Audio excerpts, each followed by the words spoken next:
So to make our mushrooms, like all our bookmarks, we'll need a square piece of paper, some scissors and some pens to colour. However, you can use coloured paper and glue to decorate. I think this was roughly 12 centimetres by 12 centimetres, but it really doesn't matter.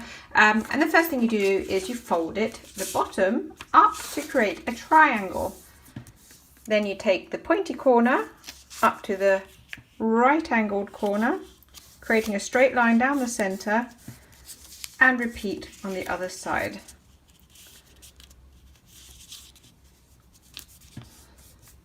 Open up. Now you should have two flaps. Bring one flap down, fold over this one and tuck it under, and repeat on the other side. And you have your basic bookmark corner ready. Now, as you can see, this is a bit smaller than our normal ones, and that's fine because I wanted the mushrooms to look really cute and small. So the first thing I'm going to do is to create the little stem. So you can use a pencil first and draw it out if you want, but I'm going to cut to about halfway along,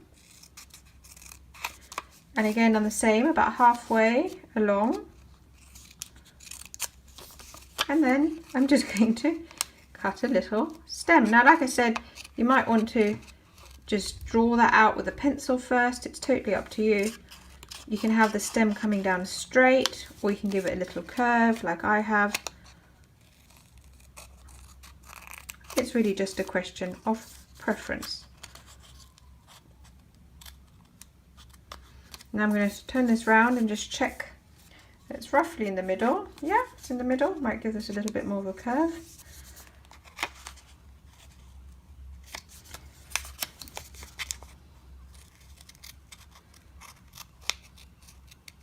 There we go. And now you need to shape the top of your mushroom, and that's very easy. You just round it off. Try and get it as even on both sides as possible. There you have your basic mushroom. Isn't that adorable? Next, I'm going to start decorating. As mentioned, you could just stick some red paper and white paper on as dots. Today I'm using pens just for a change. You could use watercolours. It's, as always, a question of what you've got at home. Another thing I found useful is I got a book.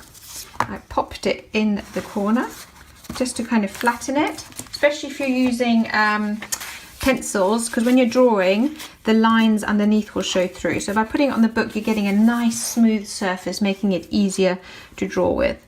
And then you just go across and add some details.